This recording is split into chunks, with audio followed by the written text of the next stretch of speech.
must admit, I can't explain any of these thoughts racing through my brain. It's true, baby, I'm falling for you.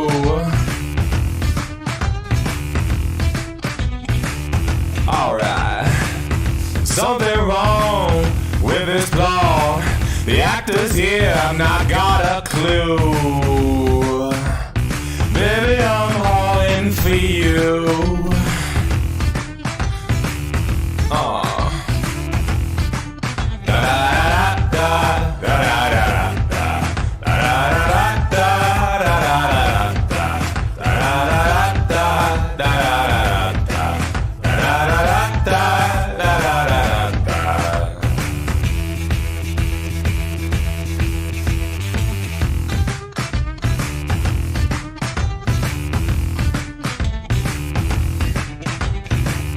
Mockingbird, can't you see?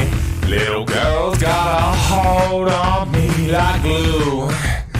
Baby, I'm falling for you. Yeah. Throw the ball to the sea, swing and miss, and that catches me. Strike two. Baby, I'm falling for you. Yeah, yeah.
Scar tissue that I wish you saw. Sarcastic, Mr. Know It All. Close your eyes and I'll kiss you, cause with the birds I share, with the birds I share, this alone leave you in. With the birds I share, this alone leave you in. Push me up against the wall, young Kentucky girl in a push-up bra. All falling all over myself to lick your heart and taste your hell. Cause with the birds it's just a long way you in. With the birds it's just a lonely you in. The birds it's just a lonely you.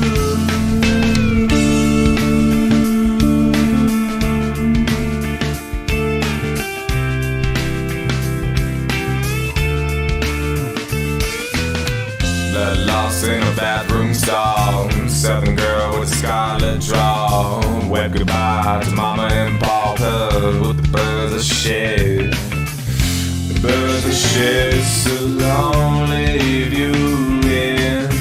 With the birds I shed so long leave you in.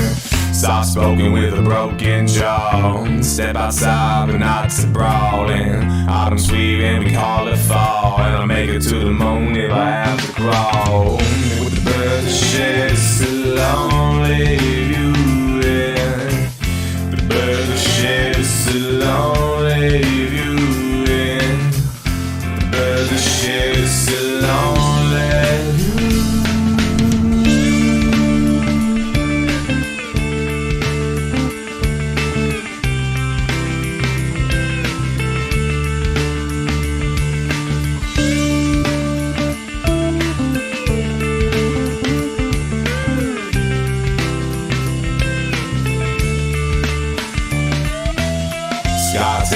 I wish you saw. Sarcastic Mr. Know It All. Close your eyes and I'll kiss you, cause with the birds of shit, with the birds of shit, it's still lonely view. The birds of shit, it's still lonely view. The birds of shit, it's still lonely view.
Love is like a bum, baby, come on, get it on. Living like a lover with a red iPhone. Looking like a tramp, like a DOAG. Demolition woman, can I be your man? Yeah. Razzling that, dazzling that fashion little lie. Television level, baby, go all night. Sometime, anytime, sugar me sweet. Little Miss Innocent, sugar me, yeah. Yeah, come on, take a bottle, shake it up, break the bubble, break it up, pour some sugar on me in the name of love. Oh, come on and fire me up. Can't get enough. I'm hot, sticking sweet, from my head to my feet, yeah.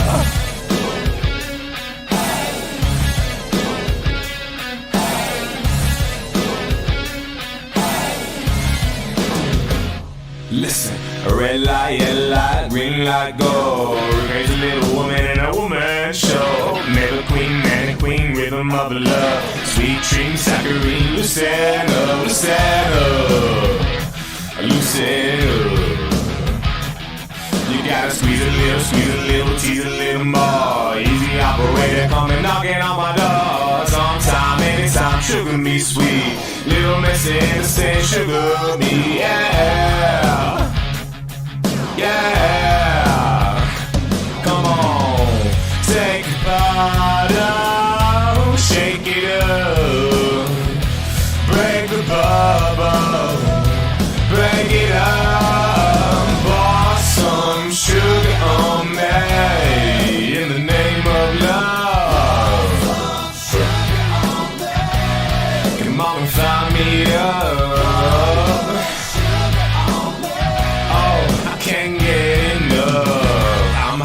Sticking sweet, from my head to my feet, yeah.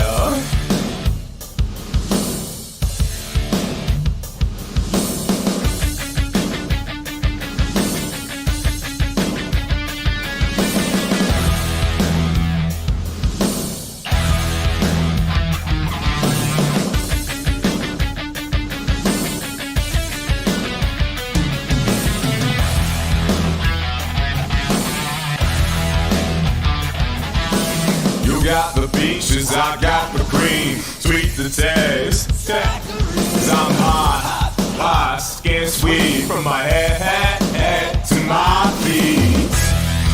You take a sugar, one lump or two. Take a bite off, shake it up, shake it up, break it up. Pour some sugar on me, ooh, in the name of love. Oh, come on and find me up. Oh, I can't get enough. Oh, in the name of love. Come get it, come get it.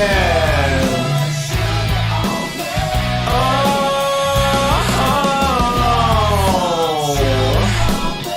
yeah.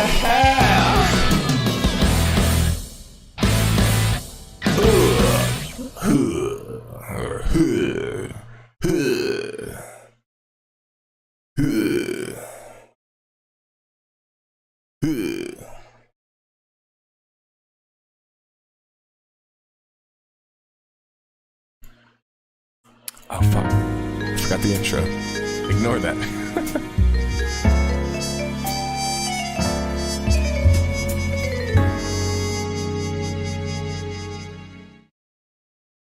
Hello and welcome everybody to the 6 Pixels Under podcast. Let me fix the camera.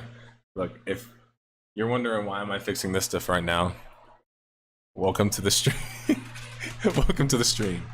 Yes, I'm fucking already sweating, to be clear. Sweating my ass off apparently. Okay. Let there be light. Can you see me? I'm so white right now I might disappear in the light. There's my professional streamer. I'm so white I might just fucking like ghost away, so careful. You know what, can I get a more favorable lighting here? Like, come on, man, where's my producer?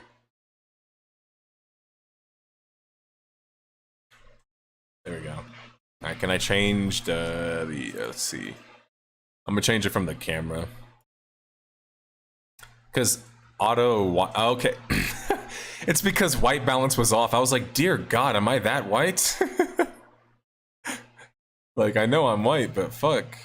That was like super white. Okay, cool. We look better, guys? Hair's kind of messed up a little bit. A little bit too long in the back. There we go, let me crunch that up. The benefits of having curly hair. Okay. So let's go through so this guy Bender for Prez, if you're still here, that was honestly pretty funny. I just started the stream and he said it's empty in here. Those are honestly funny memes. Fish Center fan says, I'm surprised that Habbo is still going. Me too.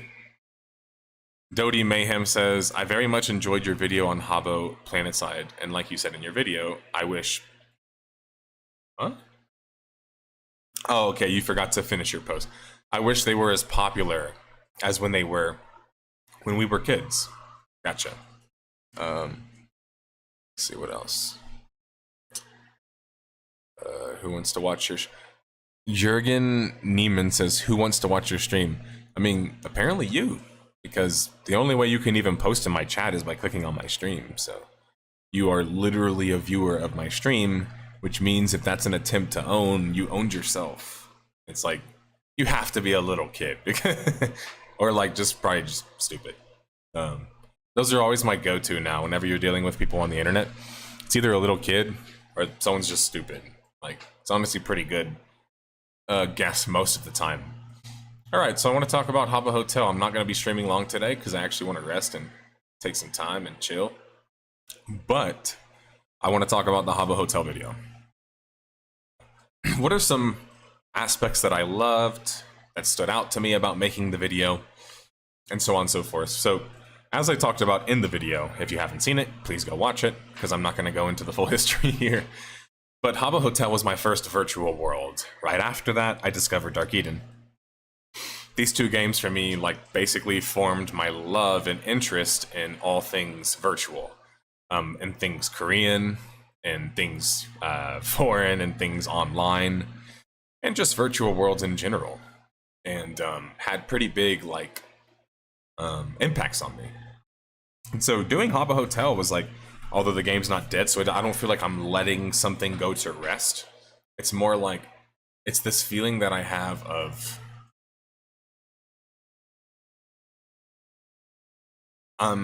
telling a story that I was pretty much a part of almost everything for. So it's very personal.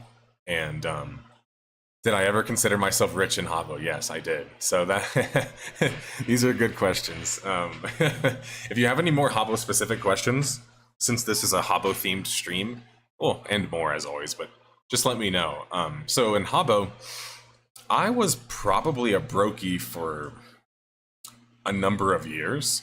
I had the benefit of having a couple of my friends who were like pretty good at like making furniture from playing races. They taught me how to clip through and a bunch of other stuff. So I started playing a lot of mini games and I started winning furniture. Now early on, I just had very small, like, you know, little like, here's my little corner in my small room of my furniture, or my fernie, as you say as a Habbo player. To be clear, you say furniture in real life, probably sounding less crazy, but you say fernie because you're typing fernie, but out on text speak. The game didn't have voice chat, right? So you just text to each other. So yeah, it took me probably many years to ever get any kind of wealth. And if you're wondering how I managed to do it, I have my stories of wealth are honestly pretty fucking funny because they're very boom and bust. I never knew how to like just like hold on to my wealth. So I started with almost nothing. I couldn't ever afford any memberships. But then one time I won a little bit of stuff. Then I used that stuff to win a little bit of more. Then I discovered casinos. And then I was in casinos winning more stuff. And I went on this like crazy run where I had like a couple rooms of furniture. Now here's the problem. I kind of started getting high rollers, started spending stuff when I was racing to get advantages, trying to look cool. Also just like gambling when I shouldn't have been gambling because I was a kid. I didn't know how to like hold my wins and so on and so forth. So it got pretty bad. Now, one thing I didn't really mention in the video, which I could have, but it's something that I want to talk about in a kind of separate video, is that the gambling for me got so bad it was addicting. Like I was super addicted to Habbo, like gambling. To be clear, for those that don't understand it and probably want to moralistically like label it without even understanding it, to be clear, you can do that. I don't really care. I'm not really a moralistic person like who thinks in that sort of way. But the thing is that Habbo Hotel was invented during a different time of the internet, right? It was the Wild West back then. And the other thing is that there's no combat in the game. What that means is that there's no way to actually lose any of what you own. In most games, even if it's just your time, they allow you to lose things.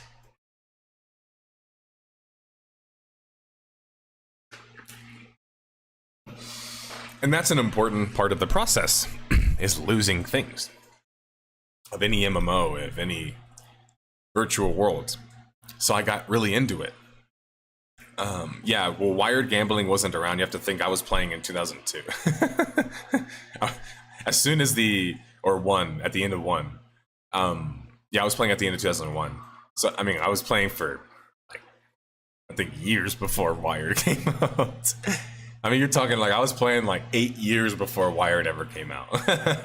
Like, when I was playing the other day, like just fucking around in Habbo Hotel Origins, people were running around talking about what their first play date was. I didn't see a single person that had an earlier play date than me. So that made me fucking chuckle because, to be clear, I was 7 years old. I'm only 30. Nobody really did the math, I think, on the video yet. That I'm 31 now. I just turned 31. I'm 31. If you do the math, like I said in the video, actually, I was like 7 or 8 when I first started playing Habbo. So I was literally a child.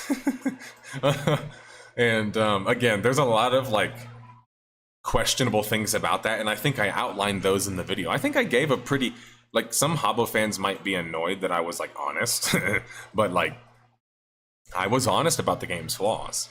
It didn't have any kind of combat, which is okay, but then you basically make everybody have to end up gambling. Um, yeah, me too. Well, that's the thing, Def Cope. I didn't want to talk about that part in the video because I didn't want to make it about so much about me.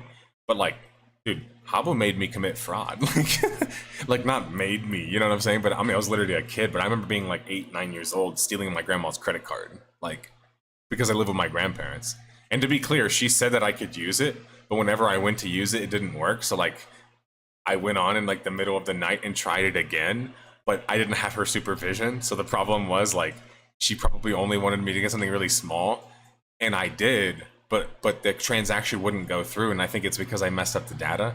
I'm a kid, and this is back then. This used to happen a lot back then when you could mess up the data on a credit card, and yet it would still charge the credit card.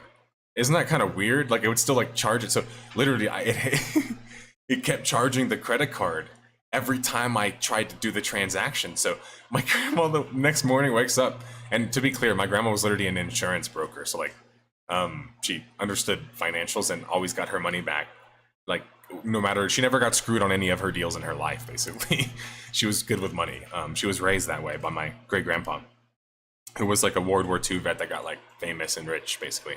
Anyway, she was good with money, and so she just immediately canceled the transactions, but she told me it was $70 worth.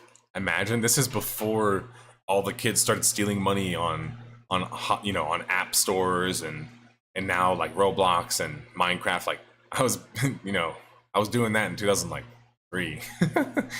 So yeah, needless to say, I went through that experience. And for people wondering what goes through your head, to be clear, I was literally a kid. Second off, I was raised in the ghetto, okay? Like, while I lived with my grandparents in a nice townhome, where I actually grew up was not a very nice place. And it kind of was like a way that I dealt with things as a kid, as I was, I've talked about this before on stream, I would steal stuff. Like, I was a thief. I would steal candy, I would steal like little things of food, snacks. When I got to the internet, it became internet, fraud type stuff. And I was heavily involved in that stuff. As I talked about, I was a part of the black market in virtual worlds when it started. So needless to say, if you were there when it started, you were usually kind of like an unsavory character. So yeah, needless to say, I keep saying that, but it's just for people who know, but for maybe those, and I haven't talked about this in any of my videos, like the virtual world black market scene and how like deep it is and stuff. But if you know this stuff, it gets deep, guys. It gets deep. And my mom and dad cut my TV cable, and I had no computer privilege for a year. Ooh, yeah. No, that one got... I mean, I was banned on computers anyway at my grandparents', and it wasn't from my grandma, to be clear. It was my grandpa's computer, but he didn't want me on it. My grandpa was like weirdly religious, but like not consistent with it, aka he didn't actually like really practice anything he preached. Anyway, he was honestly a pretty like interesting and helpful guy as a person in my life. Like he wasn't the best like parent, even though he was kind of supposed to be in some ways as my guardian. But he introduced me to a lot of interesting things. He taught me about Warcraft, StarCraft. He taught me how to play chess like formally. He formulated a lot of my early ways of kind of thinking about like how to learn and apply yourself to stuff. People talking about the scams. So the weird thing is even though I was a scammer online throughout, multiple years of my childhood, I never scammed in the Habbo Hotel.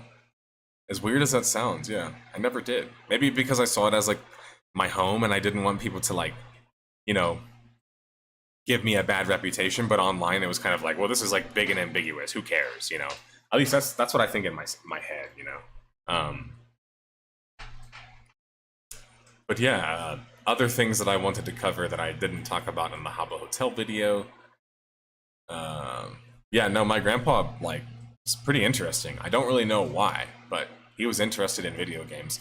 I think because he saw them as, like, analogous in many ways to chess, and ironically, I still am interested in games like that for that very reason. So my grandpa did kind of, like, get me woke on that. But he was a very strategic player. Like, I learned to beat him very quickly in games. But in chess, it was very difficult, obviously, because my grandpa was, very experienced and played for many years. I think I only ever beat him, like, maybe twice. The thing that I could consistently beat him in though was like blitz or speed chess, and obviously it's kind of like the one thing I should be able to beat my grandpa in, who was like 60 something. But anyway. Other things I wanted to talk about is a couple of people talk about a Coke music spinoff, the Coke music game. So Sulek actually helped with the infrastructure on that, but there was different developers involved. While I understand that some players wanted me to mention that, why would I mention it in this video? Just think about it logically for a second. I would just cover it in its own video. Not only did I play it for a long period of time, if anyone didn't wonder that, I played almost every social avatar game for at least some period of time, except like heavily like Second Life. So yeah, of course I played Coke music. Like, guys don't think I remember the DJ system?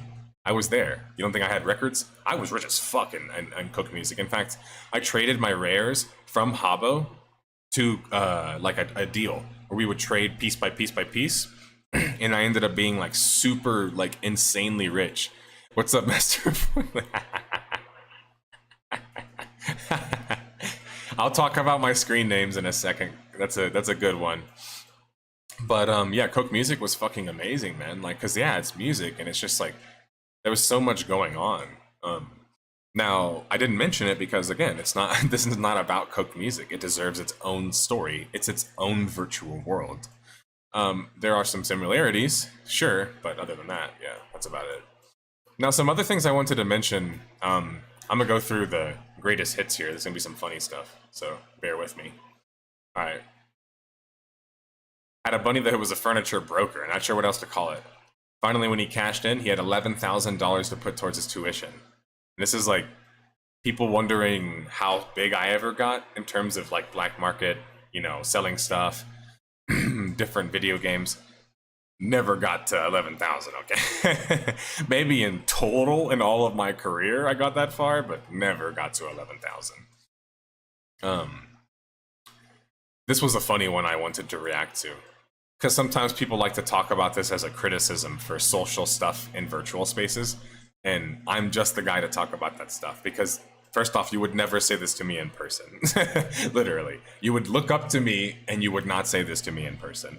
Whether that would be because you're scared, or whether that would be because you don't have any social skills. So relax. Like, with the acting tough with an anon fucking profile. He says, bro, I didn't teach you how to socialize. I taught you how to be a recluse from society. I taught you how to socialize in a very controlled environment, nothing like the real world. As if I don't operate in the real world. As if I don't go to conventions, or I don't go to bars or clubs, or I'm not a martial artist who competes in other countries, like, who travels to other cities to compete. Like, this is well documented if anyone knows anything about me. And I love to travel, like specifically love to travel. And majority of my friends are online, but I've actually met a majority of them. In fact, I've met my moderator in person. Like, it's just funny when people like make these kinds of assumptions, because they're usually bitter. And what they feel like is because they failed even in the online space, oh, you must have failed in real life, that's why you're succeeding here. And it's like they can't imagine that, like, if you learn how to socialize in virtual spaces where it's safer and easier, maybe you could actually thrive in real life. That's how it worked for me. It wasn't the other way around. My parents didn't teach me how to socialize. And I got real smart, you know, as any of you smart people know, it's kind of hard to socialize when you get smart, especially if you're from a poor place. Neighborhood, you're really treated like an alien. And so yeah, like, you don't have this like built-in ability to just like socialize in front of you when you're a child and you're not taught that stuff. Well, you can learn it online, and you can learn it through trial and error very easily. Like, it's almost like going to a bar, but a virtual space, and being able to hit on a girl or a guy, or talk to somebody in a friendly manner and find rapport with them, and then not really have that like, ooh, do I look weird? Am I stinky? Am I like all these other kind of things that operate your other senses? I would argue that you get a better social experience. Sorry, it messed up my chat. Let me scroll down.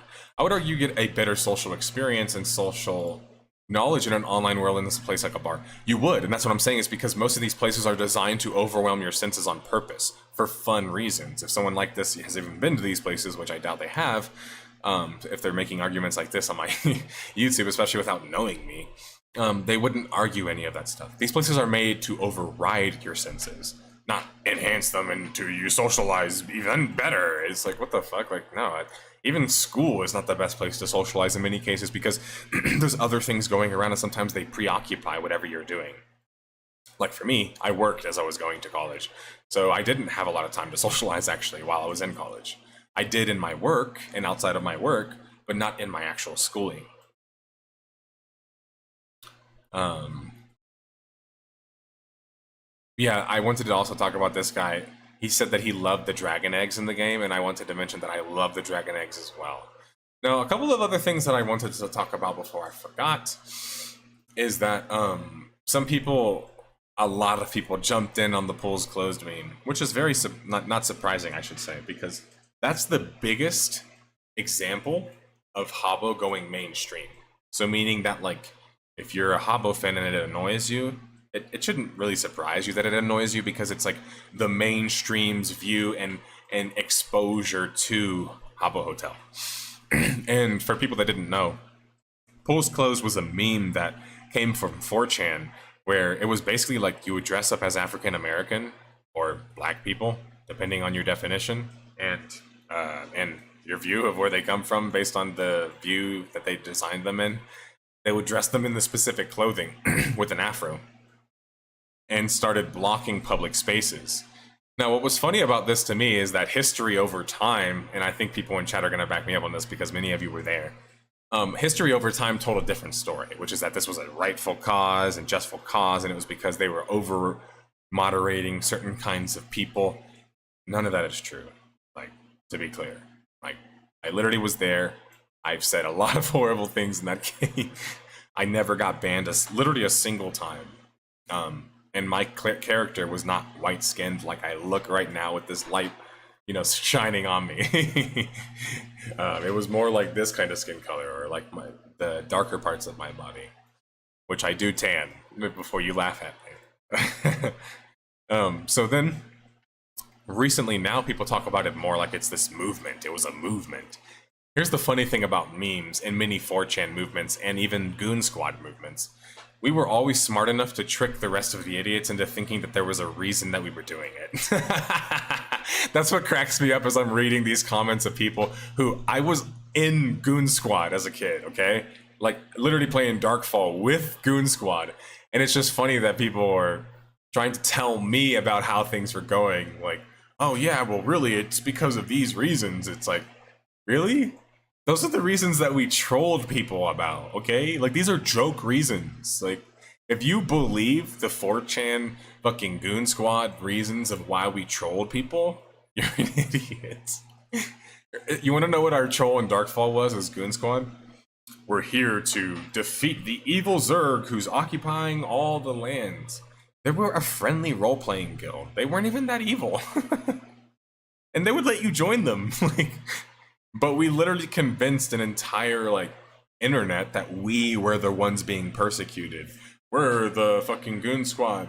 They're zerging us down. And now look at what Goon Squad does in games like EVE Online. They zerg everybody. And that's why it's funny that we've always been able to, spin narratives online to trick people into thinking that they've got the pulse of whatever it is that we're doing something. And a lot of the reasons we did things, especially back in the day, was not really for any real reason except just because it was funny. That's how the internet worked back then. Trolling was a lot more like an art form where it was like, oh, you got me there. Trolling in the modern context, as people oftentimes know it or define it to me, is more just being annoying until you make the other person mad at you, that's not trolling. Mad would be one reaction to trolling, but assuming that everyone would get mad at trolling is like a fucking kid's perspective. People like me actually might think trolling is funny. Like, the Polls Closed stuff, as stupid as it might sound, it's still funny to me. Like, I'm guilty of being a product of the time where the memes are still entertaining to me. I'm not gonna deny. But yeah, okay, let's talk about the screen names.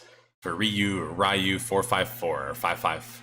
Why did I name myself that? Literally, my friend's name was 454. So I was like, I'm gonna name myself 455. You also probably didn't know that Goon Squad is also the name of a cop game in Missouri that torture, and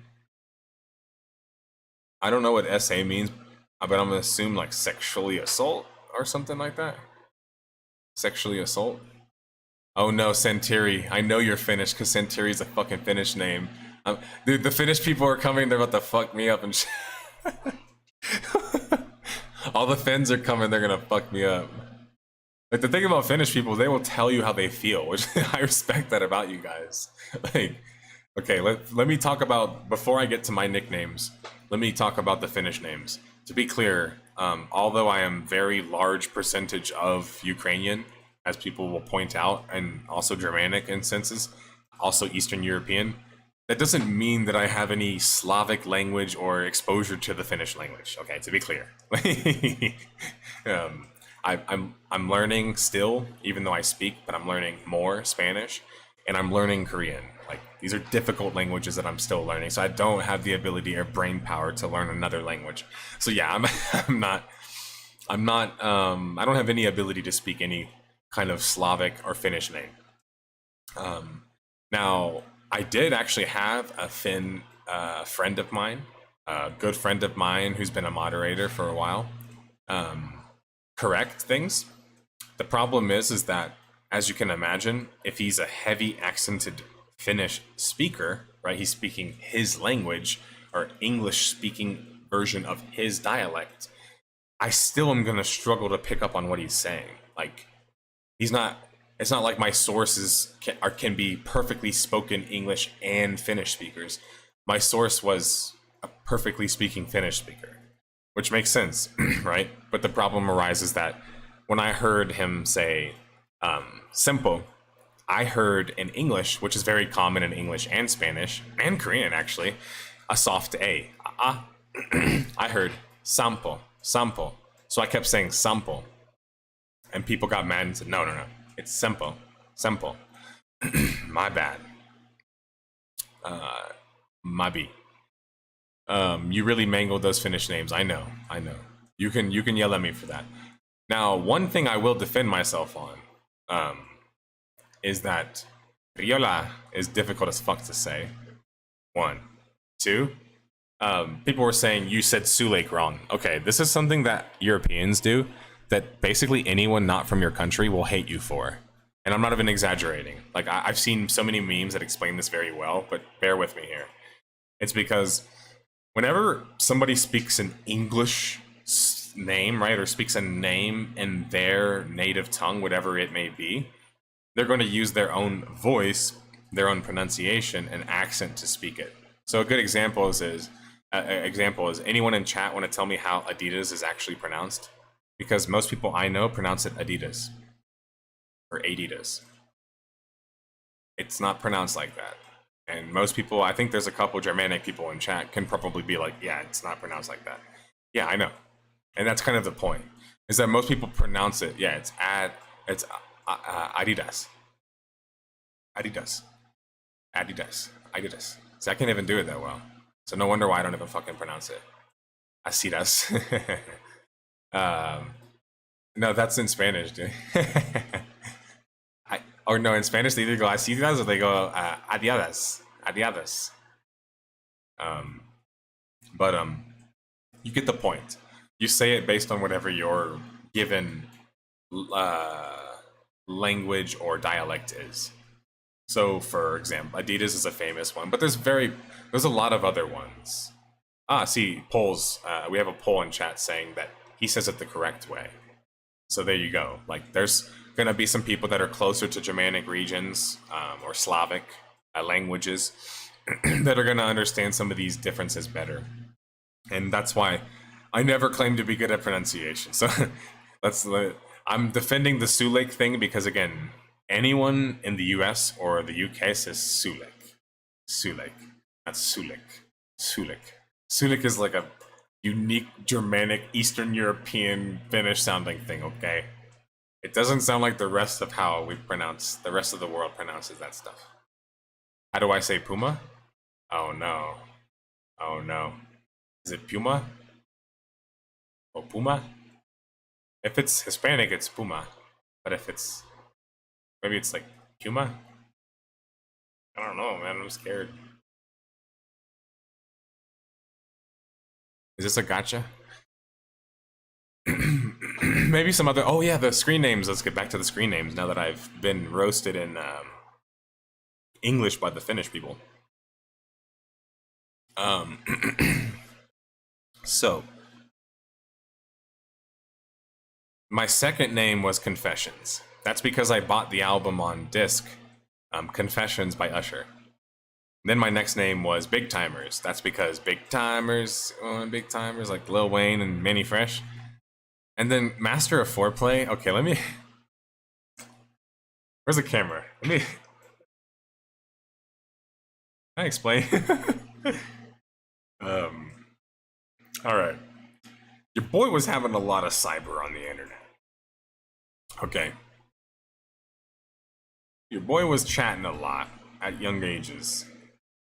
And maybe he thought he was like clever or smooth. Okay? I'm taking this embarrassment full on face first right now. Because everyone has to have embarrassing names. And here's the worst part. It actually was always a conversation starter. So it worked. And it was so, when I think about it sometimes, I'm just like, fuck. But that was like my richest account. That's the funniest part about dating rooms, MSN, AIM, you name it. I was doing all of it as a kid.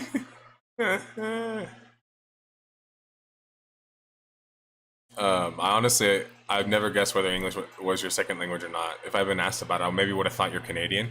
So the funny story about that is I'm in Mexico right now, and most people here think I'm either Canadian or German.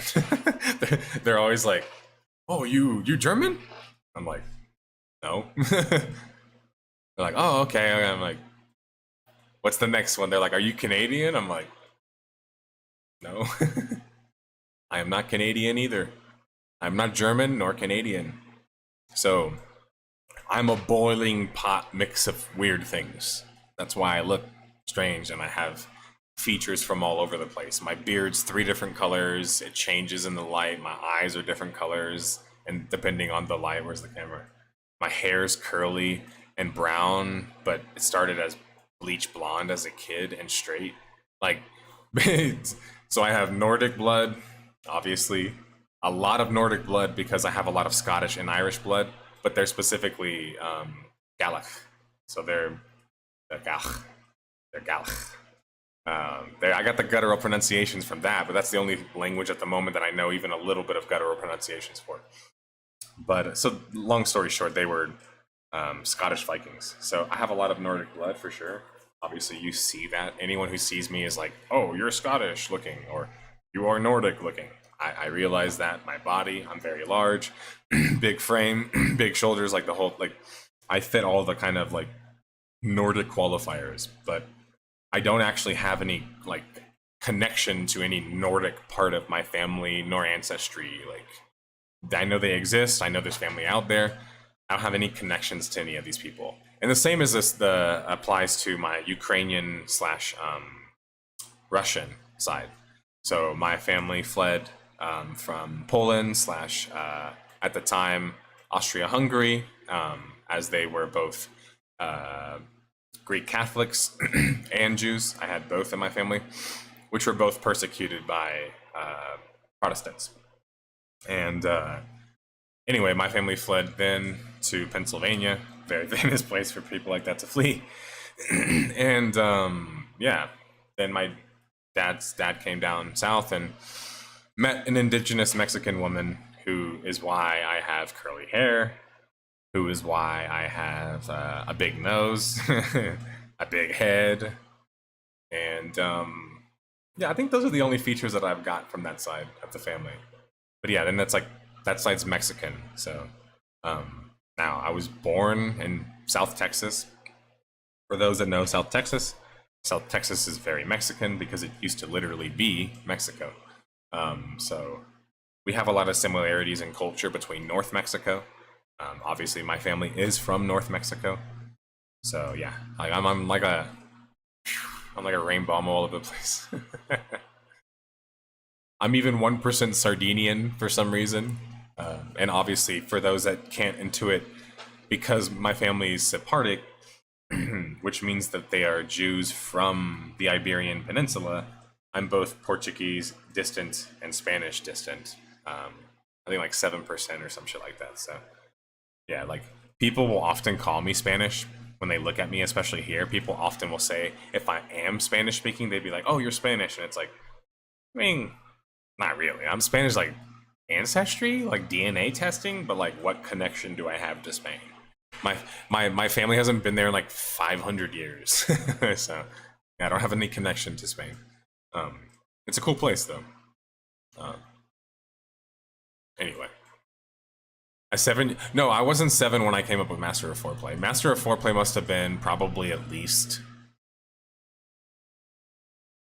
7 years later. So I was at least like 13, 14, 15.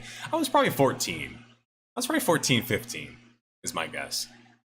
But going back to Ward Renown's point about thinking I'm Canadian, yeah, a lot of people here think I'm Canadian, but I'm Mexican American. Tejano is what I describe myself as. Or Tejano.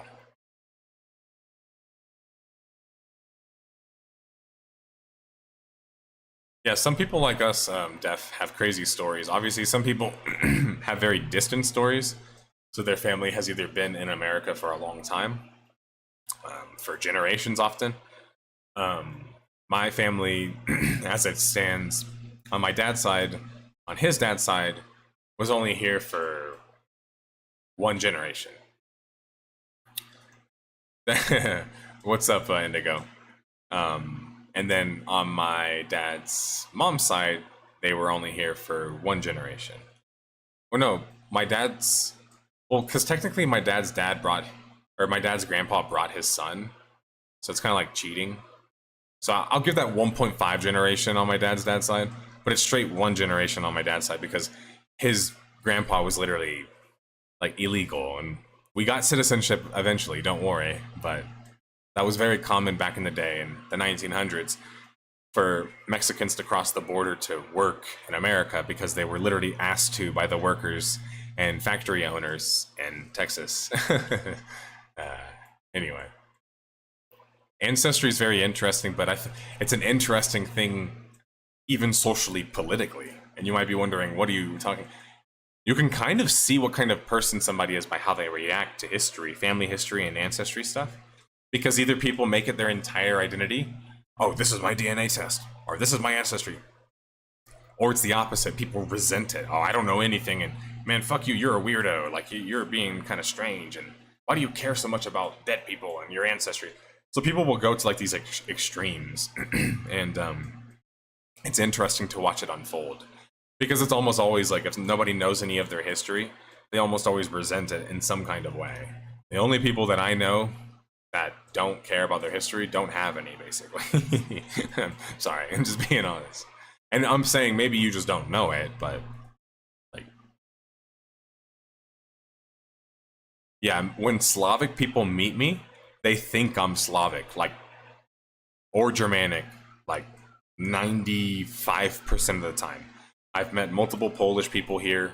I've met multiple Hungarians. I've met a couple Russians. They almost always say like, oh, like Ukrainian, Polish? And it's like, I mean, my family's from like Korpaki, Poland, but like they were Ukrainians that were living in Poland because Austria-Hungary. For those that don't know the history, aka all Americans, let's be honest, we didn't learn shit about Austria-Hungary.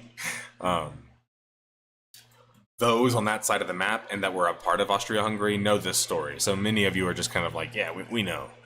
I know you guys know because it's your history. But a lot of us Americans or even Mexicans, we're not very woke on world like history. We don't really learn because our histories, we have so much going on here that's like we don't really learn about like the rest. We kind of learn about like Spain and Portugal, and that's it. You know what I mean? Like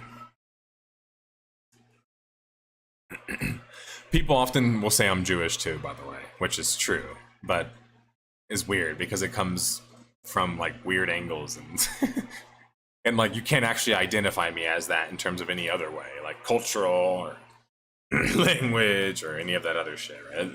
No, I have no ties to any of that. It's just my DNA, and it's the history of my family.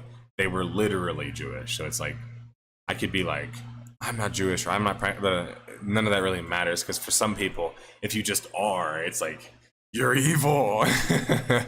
So I just tell people like, yeah, I'm Sephardic. Like, if you want to go do the math, you're trying to figure out why was my, family like European when they came to Mexico. Well, many of us have reasons for that. Some of them are just Spaniards, conquistadors, so on and so forth, adventurers. Mine specifically were fleeing Jews. So it's like I don't care about telling people like that shit. It doesn't matter to me.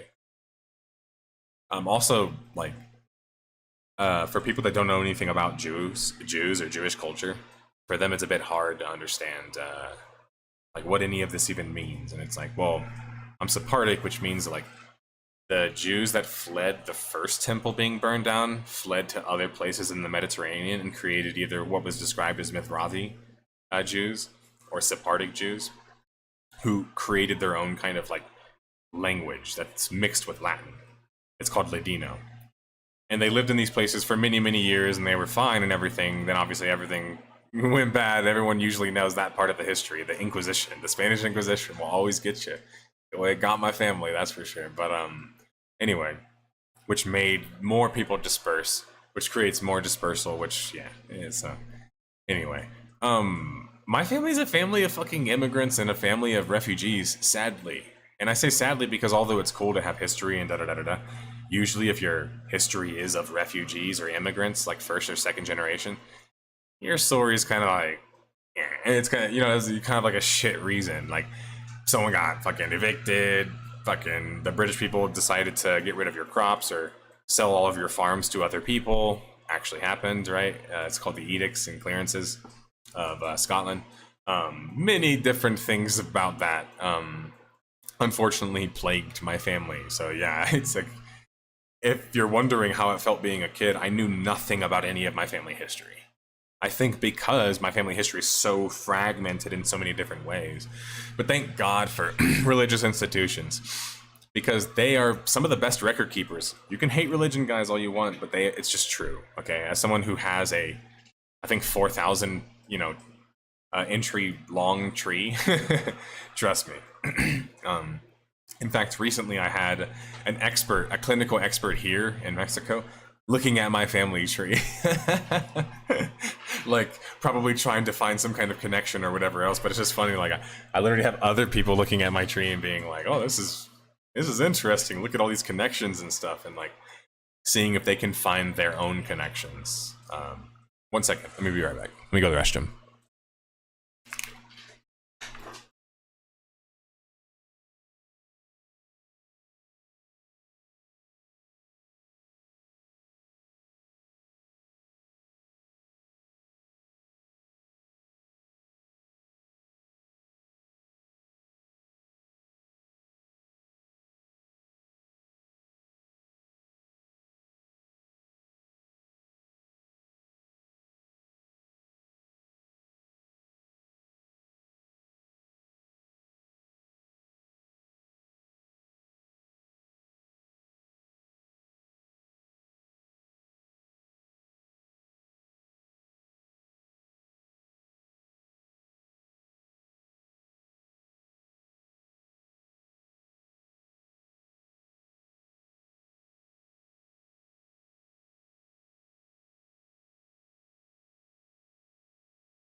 Alright, so I'm back.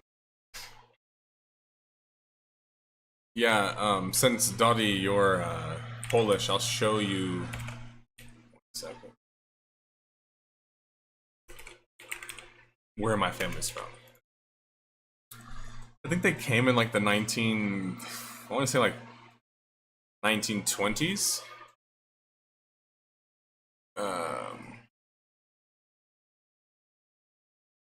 Yeah, they came in the 1920s. So here you go. which yeah, leaves it basically one generation that they were here. So they were from this part of Poland, which is called Podkarpaty, and specifically, they got baptized in Sanok, Poland, but because a lot of Greek Catholics lived here and Jews lived here, so oftentimes you would just travel, of course, as many people know in Europe, to the larger parish or village or town near you. But they were actually from very tiny villages, so that's why I can't find anything out about them. The only reason why I haven't found out that they existed is I randomly like got contacted by some fucking Polish Polish historical group. I'm not even kidding. Like I'm being serious. Like some Polish historical group contacted me and was like, "Hey, one of the names in your family tree is like, it's from this village. Like we know all the people from this village because they knew like." They went to the churches and they knew, and many of these people fled. So there's like kind of like a sad story there, I guess.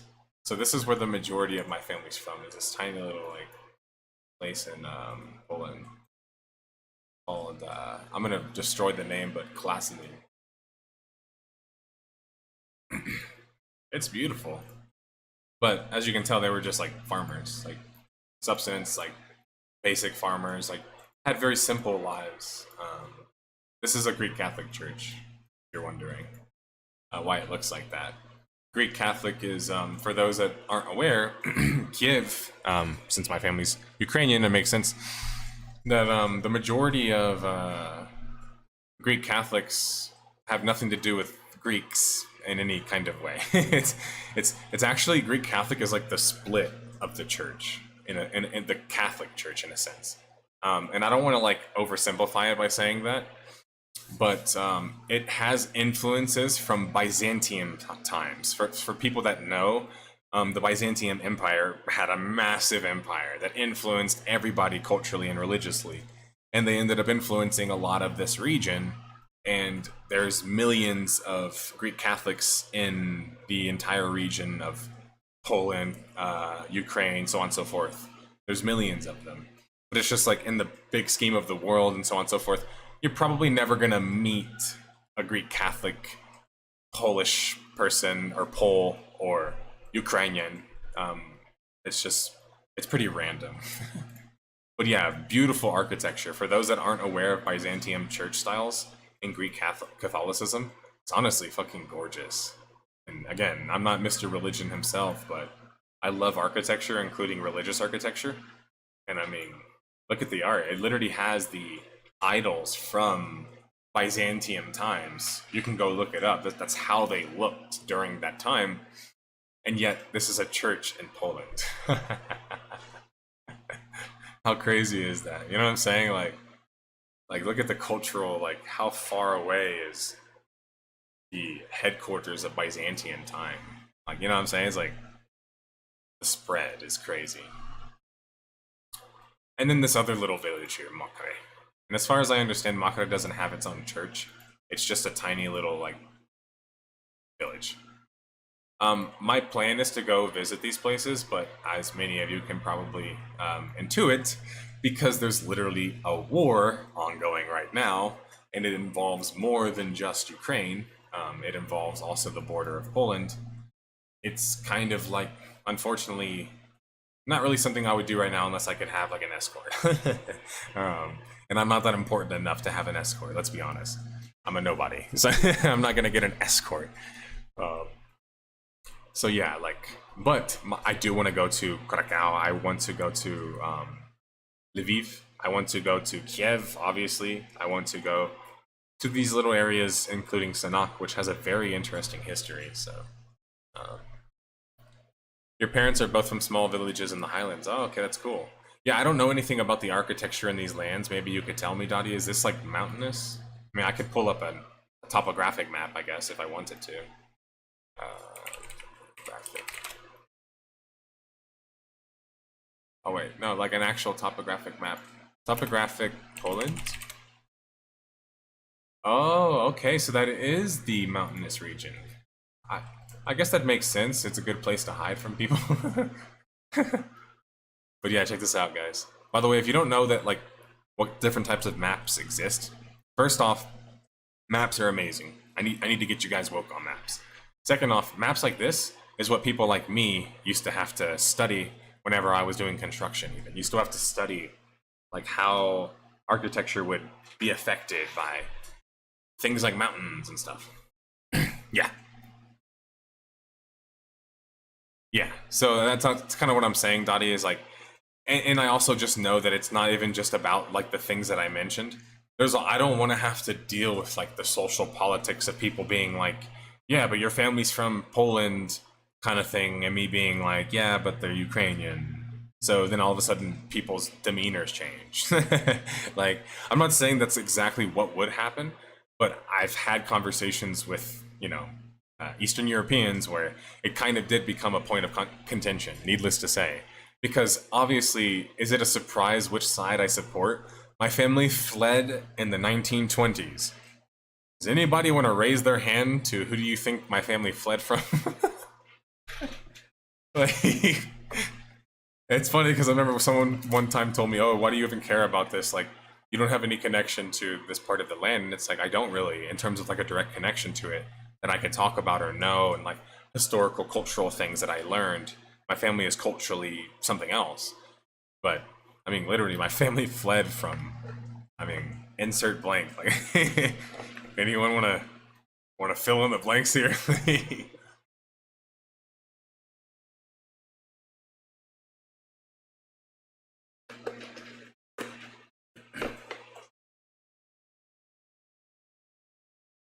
But yeah, this is interesting. I did not know that that's where my family was from. They're from the mountainous regions. Cool. Makes sense. Like the big towns are going to be usually in kind of like more stable type places. Obviously, Krakow, a bit of a um, one word: Volkswagen, Volkswagen, Volkswagen. Is it Volkswagen or Volkswagen? Volkswagen. Is it more like Volkswagen or Volkswagen? Volkswagen. Let me know, man.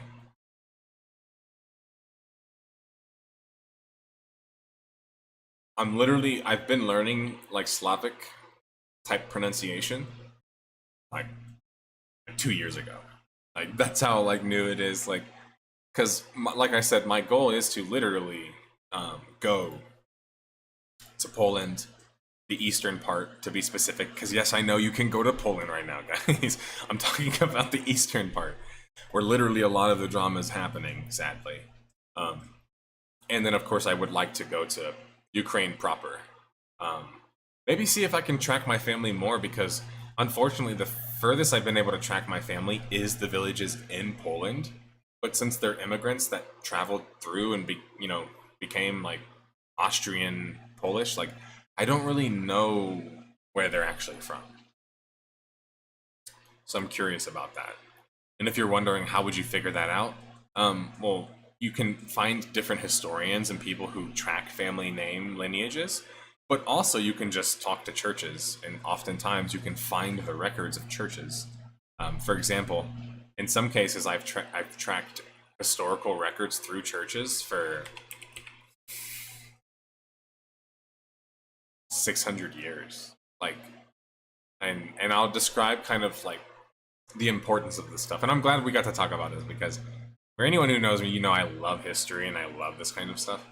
But for those, wondering what does this have to do with like Death of the Game, I'm a researcher. I find that so interesting. So really, it's like what fuels a lot of my interest in many other aspects. Um, my family tree. I'll tell you guys how big it is right now. You ready? 3,500 people, 1,400 records, and there's way more. Meaning, I could add at least another 3,000 records or something.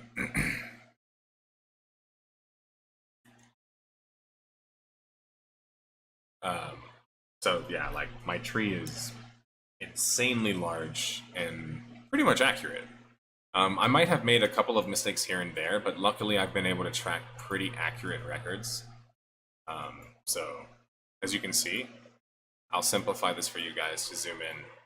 So this is my mom's side, dad's side, and when you go over here, that's my dad's Ukrainian, Polish side. This is American, This is my dad's mom, obviously both being Mexican. But this side is the side that's actually Sephardic. This side is indigenous Mexican, largely, as far as we know.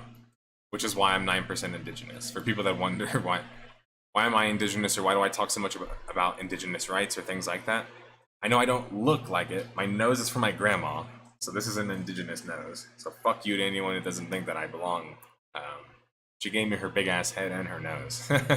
And maybe that was her way of saying fuck you to everyone else. But anyway. And then my mom's side, which basically goes like this. Largely American.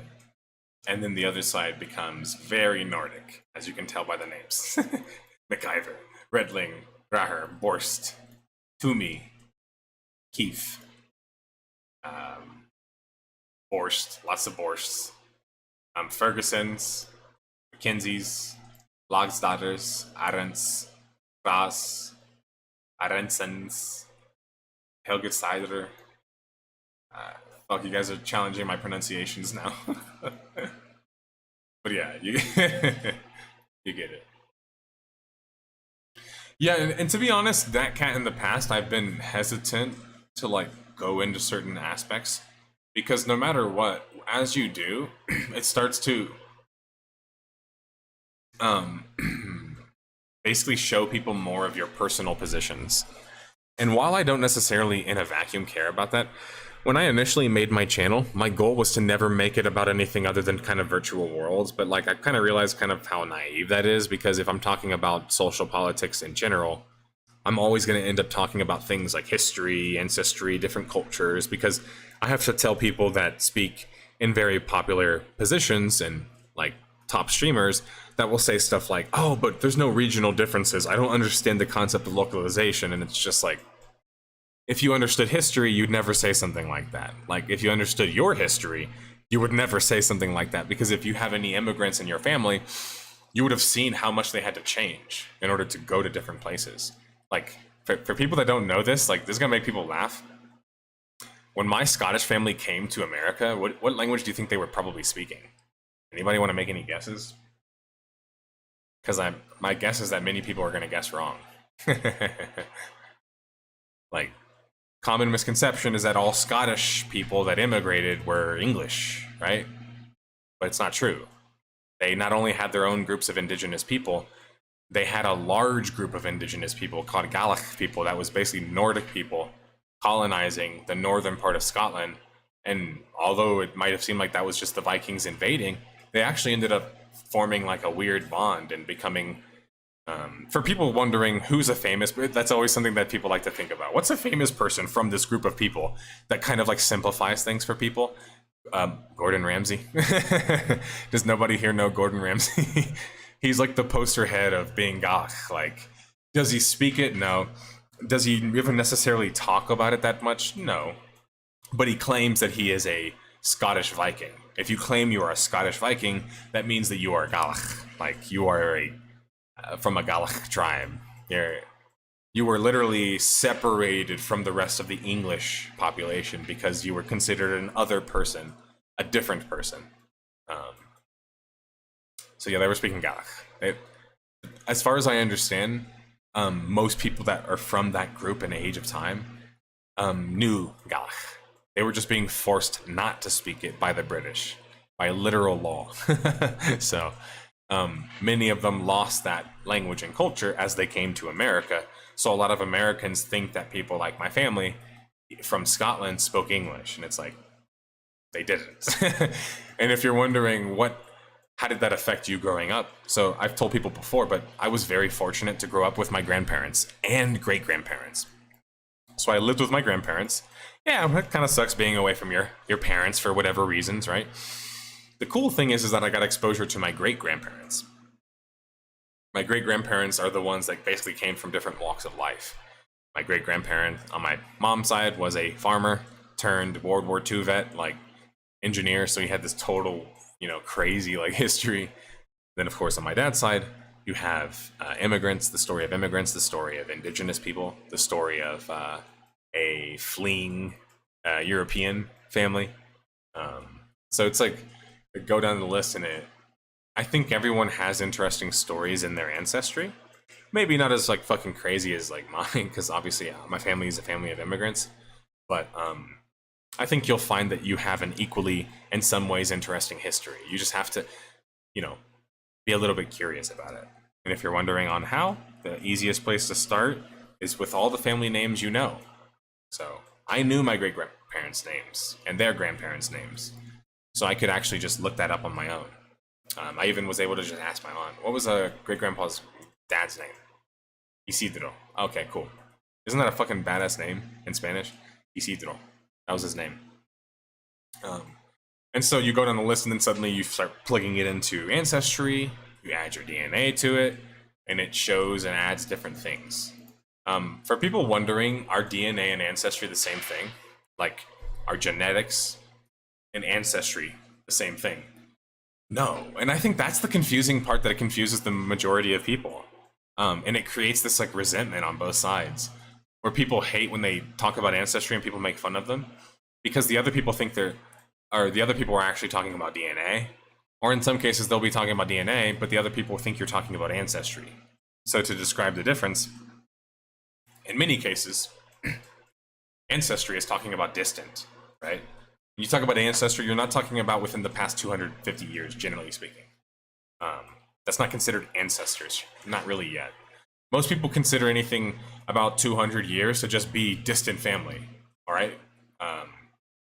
You might call them ancestors as a definitional term, but like actual, like colloquially, you would be saying like great-grandparents, great-great-grandparents, right?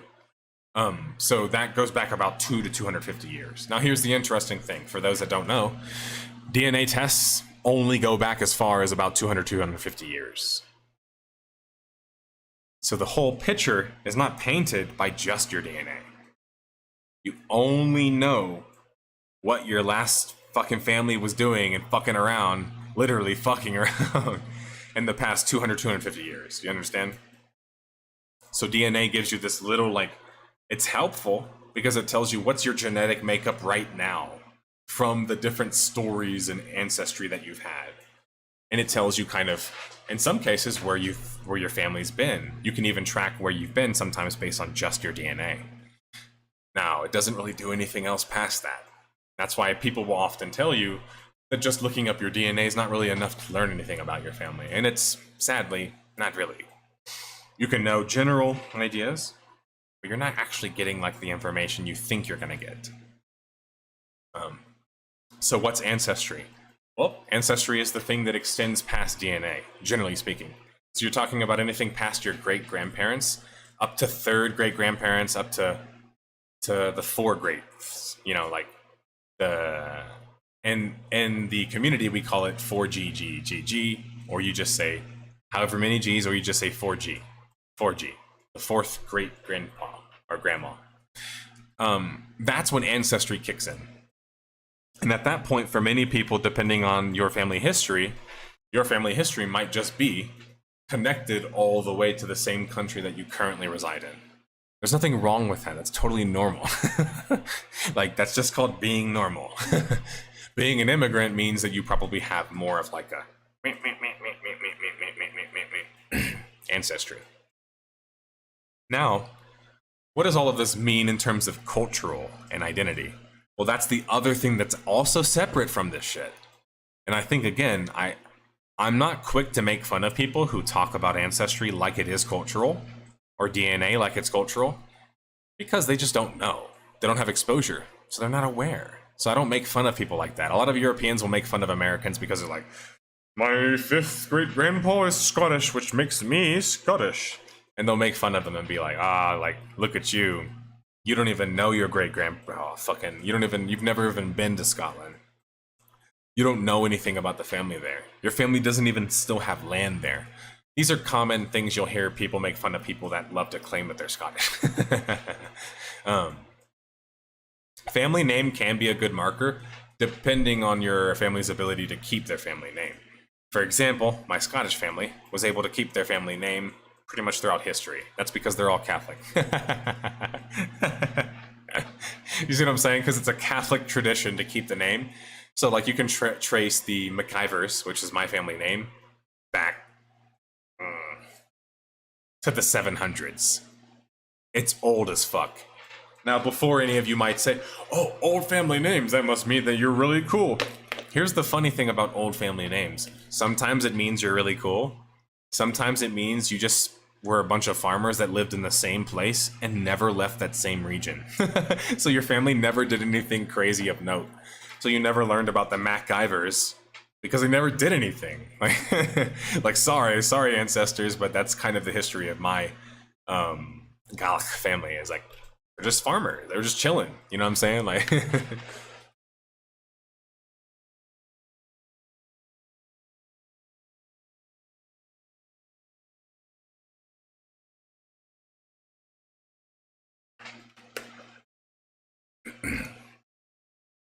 you can learn a lot about how the world works though through these kinds of lenses. To go back to like cultural parts, what am I actually talking about? Well, here's how I would describe myself. What is my culture? My culture is Mexican American. That's it. I don't have any other cultures. The only other culture I was exposed to, loosely, was UK culture through Habbo Hotel, as I talked about, and the distant UK culture that my grandparents passed down. But at that point, it was more like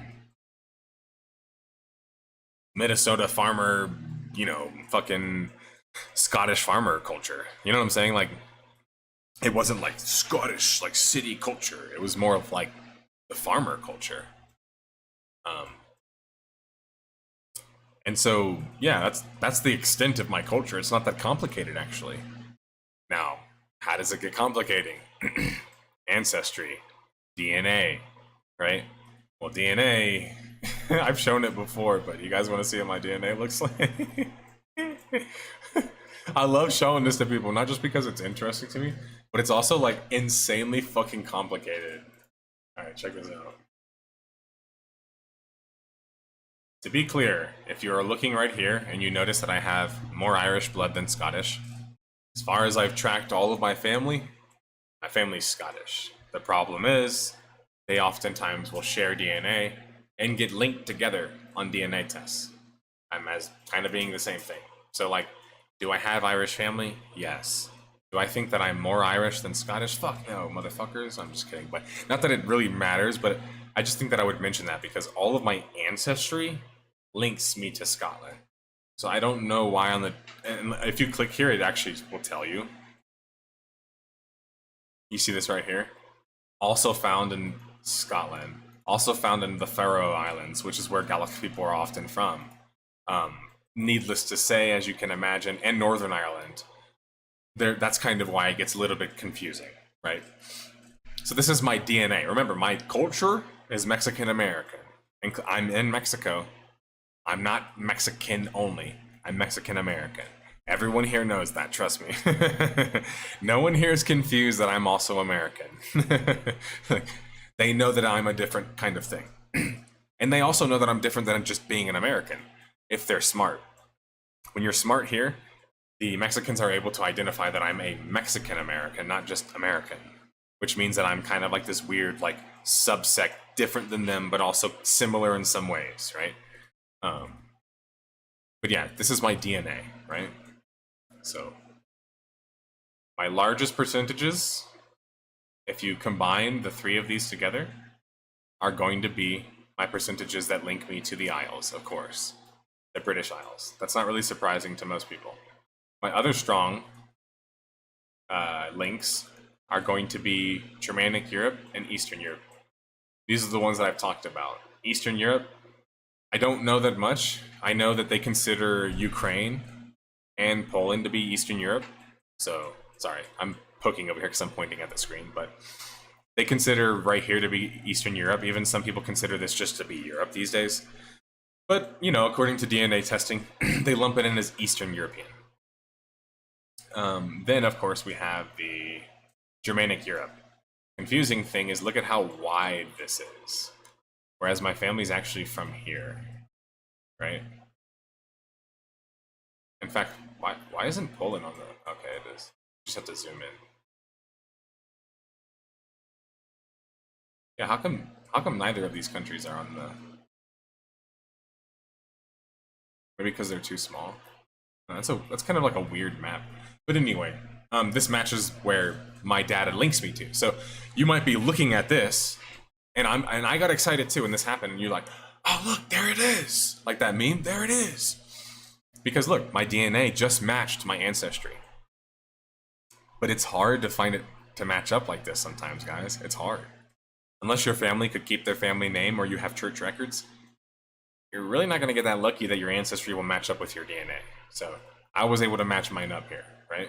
So that helps me a lot in my assessment of my ancestry, not my DNA, because the DNA is just your genetic makeup. It doesn't change, right? Now, if you scroll down here, here's where it gets weird. This is crazy to people, okay? I'm more indigenous Mexican than I am Spanish. I grew up thinking the complete opposite. I thought I was way more Spanish, right? I'm not. I'm actually more indigenous Mexican. Now, if you combine all of the Mediterranean, right? See, I'm 1% Basque. Let me scroll down here. I'm 1% Basque, 1% Sardinian, 1% from the Baltics, which is, I know, not in the Mediterranean, but bear with me. What? That must be recent, because every now and then your DNA changes? I did not know that. What the fuck? Dude, I gotta send this to Anbu. That's hilarious. What the f...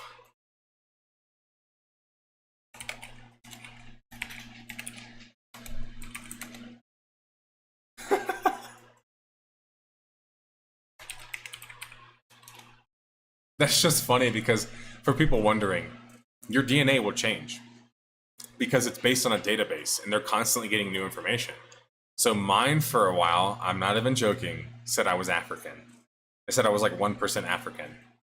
Well, turns out I was Sardinian, not African. But it also turns out I'm 1% fucking Finnish. Anyway, as you can see here, the rest of my blood is kind of like mixtures of Nordic. You might be saying, yeah, but you look so Nordic. Why are you such a small percentage of it? It's because, remember, my family from these regions here are Nordic, right? So it's confusing as fuck to describe DNA to people. It's why DNA is not that useful for me to describe to people. Just like ancestry can also be equally fucking confusing. So for a lot of people, including Europeans, the only thing they care about is your culture. Because your culture is based on where you're from. So the only thing they actually care about is your culture. The problem is, for a lot of immigrants, you don't actually have access to the same cultures that you had back home. So for example, did I have any cultural connection to my Eastern European parts? Zero. Zero connections. I might look, might feel, people might accuse me of being all the time, but there's nothing culturally about me that's Eastern European, right? So anyway, it can be confusing. So you might be saying, well, how do people get confused about it? Well, oftentimes people will take a DNA test and think, oh, well, I'm 1% this, which means my family was there. That's true. Could have been hundreds of years ago. Yeah, but DNA testing only goes back 200, 250 years. But here's the thing. If the branch in which it's pulling from is 200 years ago, that person could have fucked a Baltic person hundreds of years before that. So meaning that theoretically your family hasn't even been to the Baltics, which is not true for me, but you get what I'm saying, for 400 years, right? So it kind of like warps you feel like you're closer connected, but you're not. And the same thing applies to ancestry. People look up their ancestry, and it comes back that they're 10% Scottish, and they think, oh, sweet, let me click on this shit here, boom. Nice, I'm Scottish. But here's the thing. That DNA is based on 200, 250 years, meaning that your family that came from Scotland could have immigrated. After they immigrated, been there for literally hundreds of years, and then you became an existence. So what I'm saying is that it's not 200 or 250 years. It actually becomes 400, 500, 600. my viewership map. No, no, that is funny though. Viewership. I've Onbu, my moderator, says I have 2 Finnish viewers right now.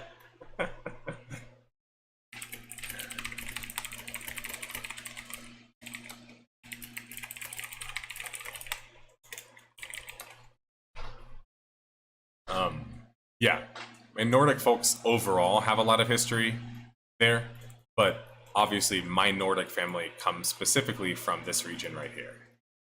This little region right here. No, sorry, this little region right here. You see this little isle right here? Oh, sorry, big screen. This is called the Black Isle. Sounds badass. Not really an island, it's more like a bog. But here's the cool thing.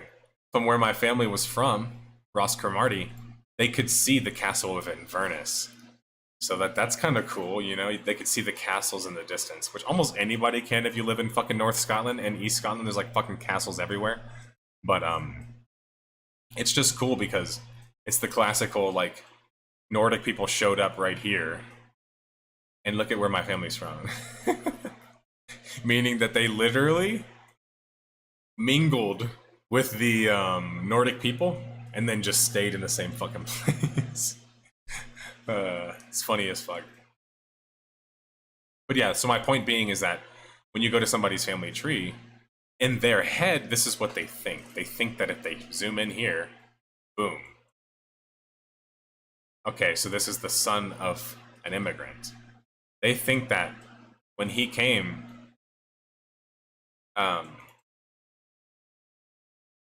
to Minnesota as a child, rather, when his dad came to Minnesota as a child. Is this the right person? I think they named them the same thing. Very common in Scottish culture. Look at this. They're named the same thing, but anyway. Hugh's the one that came. So Hugh, and there's a picture of him here in Scotland. He came back to Scotland before he died in the US to see, I think, his mom and family, and just, you know, like, he died, I think, shortly after in Minnesota, as you can see. But this picture is from 1908. So my family, like, fully immigrated by, like, the Scottish family, by, like, the early 1900s. So I'll say, like, this was probably the last, like, time they were crossing back and forth. To be clear, I think my great-grandpa crossed as well, but just because he was in World War II. And my aunt got married, or rather proposed to, in Inverness Castle. But just because she loved her history, the family name, and not because she has any tie to living there, like, meaning, like, directly. Now, I do have family that lives there, and I've actually contacted them, and they they own the land that we used to live on, but they're not going to be my close family. And that's the other, another layer to this complicating fucking thing. What the fuck is close family? And what's distant family?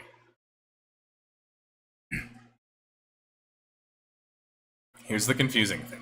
Sometimes people mean distant family to mean way back, or they mean distant family to mean they're not from your dad or mom. So what I'm saying is, sorry, to make that sense, they're not from your grandma's children, right? They're from your cousins, they're from your great uncles and aunts. These are considered distant family.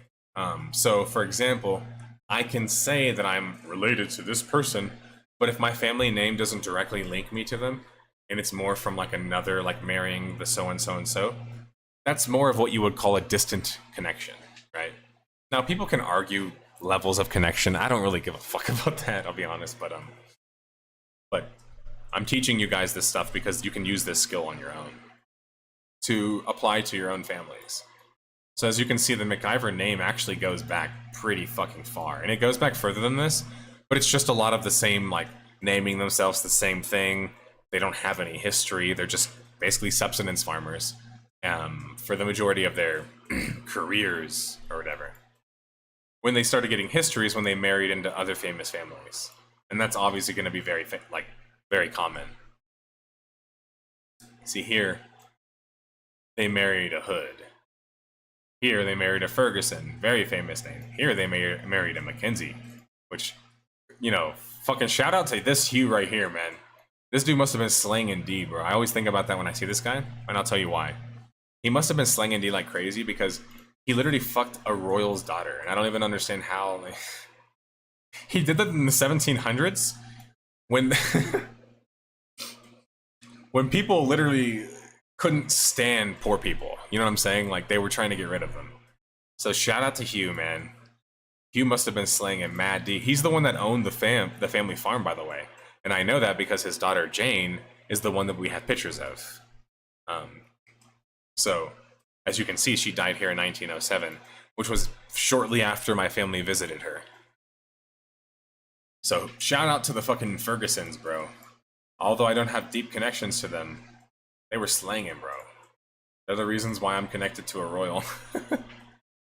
No, Hugh must have had game. Like, and the funny thing is, I actually think I have, like, let me see if I can. So whenever you're not a member, you can have pictures, but sometimes you can't view them. So let me see if I actually can view it. So this is Jane. Or Jeanette. Yes, if you're wondering if she looks fairly scary, to be clear, she's 76 years old as a farmer during pretty much like the Scottish version of like the Great Depression. So like needless to say, yes, she looks pretty rough. She is pretty rough. She died shortly after. Trust me, your jokes aren't gonna hurt my feelings. I never met my great-great-grandma, you know, distantly or not. This is how we bring it back to Habbo, lol. Yeah, so as you can see, you can click on the photos. Now here is them in 1907, or 1904, but she died in 07, which means she died 3 years later. Hugh and William return. And to be clear, not William MacIver, William Ferguson, I'm pretty sure. Or no, William MacIver and Hugh Ferguson. So Hugh Ferguson, wherever he is the son of the other Hugh. I know, it's so it's fucking confusing. Hugh inspired the But yeah, like literally my family is straight farmers, straight poor people, even in Scotland, which is funny because people will talk about royalty and think that that means that their family was royalty. To be clear, for most people, Scottish royalty, you want to know what that actually amounts to? It means that your family fucked a royal. That's literally it. It doesn't mean they had any money and they fucked a distant royal. So in many cases, they're probably not royal. But this guy right here, for people that know him, is literally the guy that discovered the route between, or is it this one? It's this one. He's a sir, as you can see. They discovered the route between Scotland and Canada. So yeah, I have some navigators in my family, some badass boat people, and I did grow up with boat culture, thank God, so I can relate to all this cool stuff, and I loved fishing culture and so on and so forth, because my great-grandpa, the Scottish-American one, built his own lake house, and beach house. He helped build the lake house. I think he built his own beach house by himself. But anyway, as you can see, Mackenzie of Fundon. Like if you hear of, that means that they had land. First Baronet Mackenzie means he was like a sheriff, basically. Well, Baronet means it's a title of land given, but I'm telling you that he was the family of sheriffs. That's how he came to that name. Anyway, so this is cool, and this is what do Scottish people hate Americans for? This. So if I go up to Scottish people and I say, yeah, but my great-great-great-great-great-great-great-great-great-grandpa was Sir Alexander Mackenzie. So that makes me a royal, and I'm cool. They're gonna look at me, especially because they're Scottish, and they're gonna say, you fucking idiot, you dolt, you nunce, you bellend, right? They're gonna call me whatever version insults, like, and they're probably right, because like, I'm not royal, like, I don't have a connection to him, like, it's kind of more of a distant, fun kind of thing. Well, people will then be like, yeah, well, culturally, that makes me a Mackenzie, and it's like, to be clear, the names that became the houses as people know them in modern day is a British invention. Clans are what the indigenous people of Scotland were known for. It's kind of like what we're especially known for. So you can't be a king of a clan. Sorry, you're a king of a clan or a chieftain of a clan You are not the lord of a clan, nor the laird. Those terms are British inventions, so they come with British royalty and British hierarchy, right? What does that mean? It means that they were introduced in like the 14, 15, 1600s, guys. So whatever your Tartar is, or Tartan, and your family name, it's probably doesn't have any relation to you in any serious context. That's why it annoys Scottish people so much. I'm giving you guys the secrets here, if you don't know that. That's why it annoys people. But yeah, back to Hugh, man. Hugh must have been Rislin because was literally poor farmer and somehow banged the granddaughter of one of the most famous explorers, especially of Scotland, of all time. Now, funny little story I like to tell people about Mr. Hugh here, who came to America and died as an immigrant. He met Anne and actually married. How does that happen? Right? Especially when he's old. It's because they got there, didn't have wives, got married, had kids. And the funny thing is that this is where the very Norwegian and Swedish parts of my family and DNA come into play. All the women in my family on that side were educated. They had college degrees. So essentially, this Hugh was literally seen as an idiot.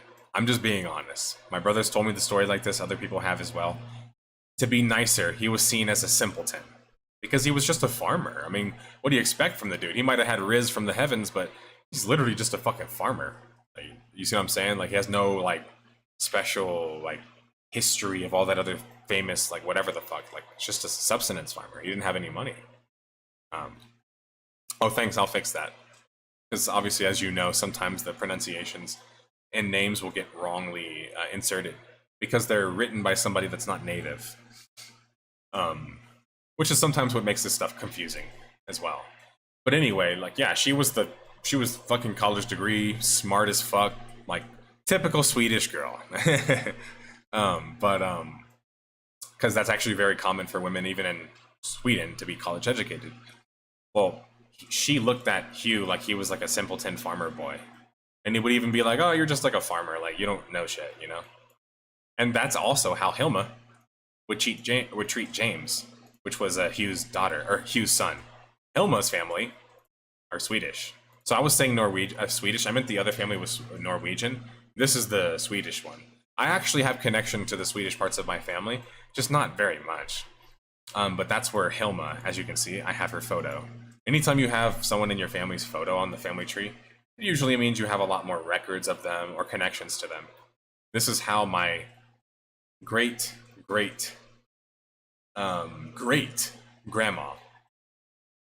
who came from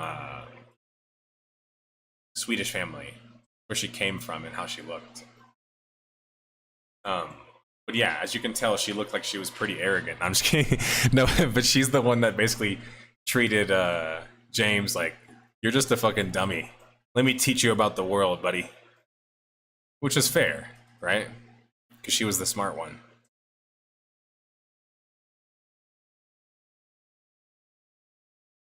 Yes, when you have "sir" in front of your name, it means you're knighted.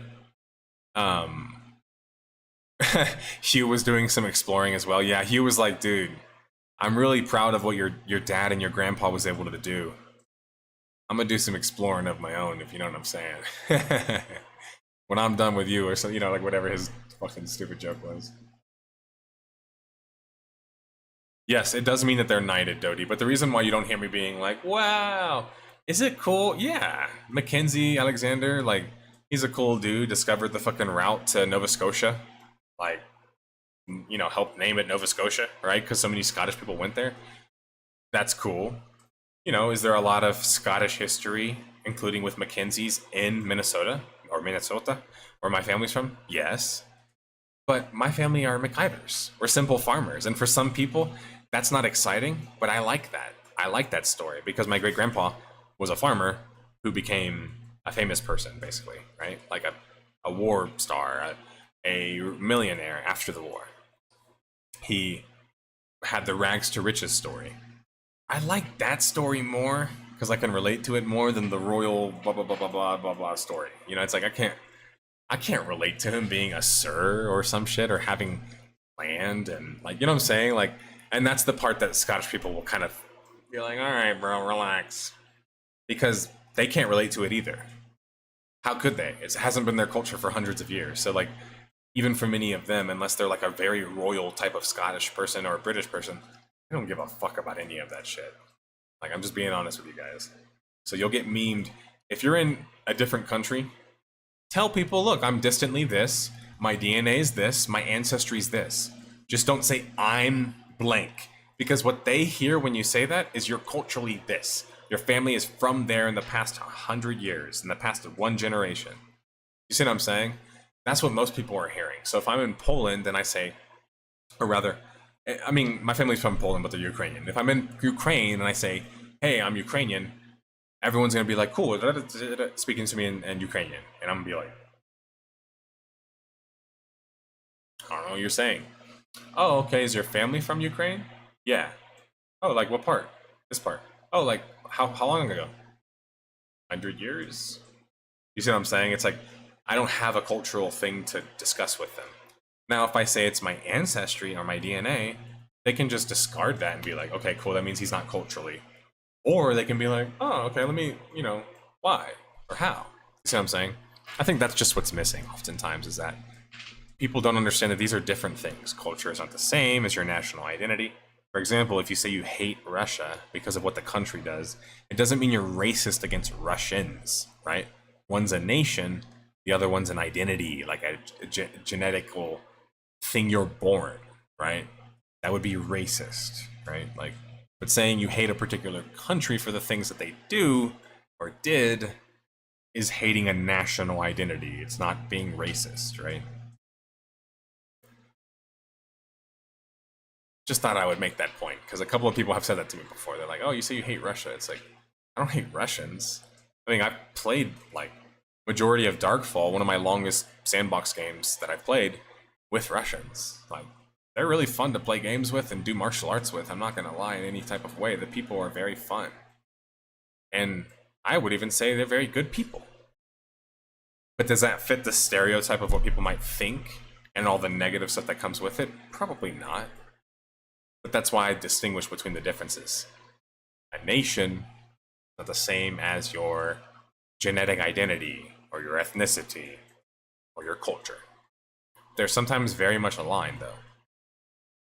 And that breaks some people's brains when they're not. That's why some people get so confused about America. Because America is a country of immigrants. I mean, we're only 200-300 years old, right? Like,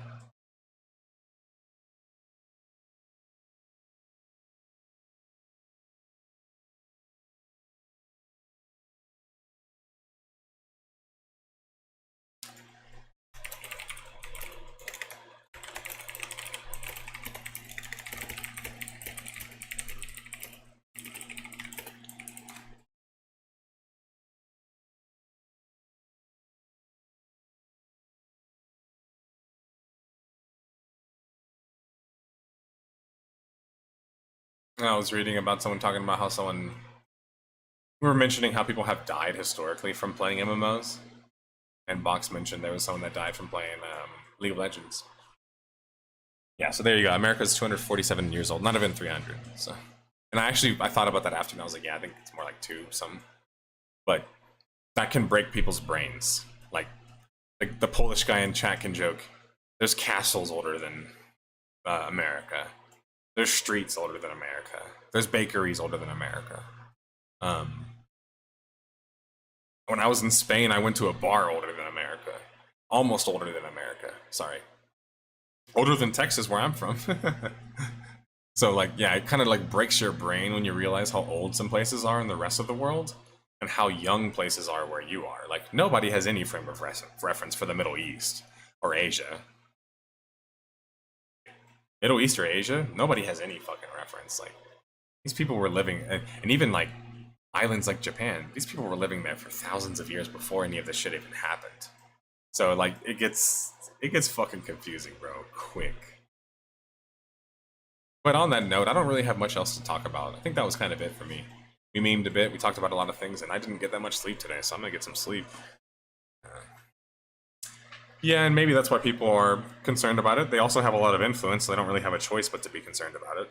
And then simultaneously, people compare them to Rome a lot, which is not a crazy comparison. And if you compare them to Rome, Rome most famously had a fall. It was a long fall. Many people think it was short. No, it went for like hundreds of years, I think, actually, like 100 years or something. But they had a fall. And people see America and they think, oh, like, what if it's headed to the same cliff? So, anyway, I will talk to you guys later. Thanks for watching the new video. I hope you enjoyed it. And thanks for checking out the stream. Have a good rest of your week.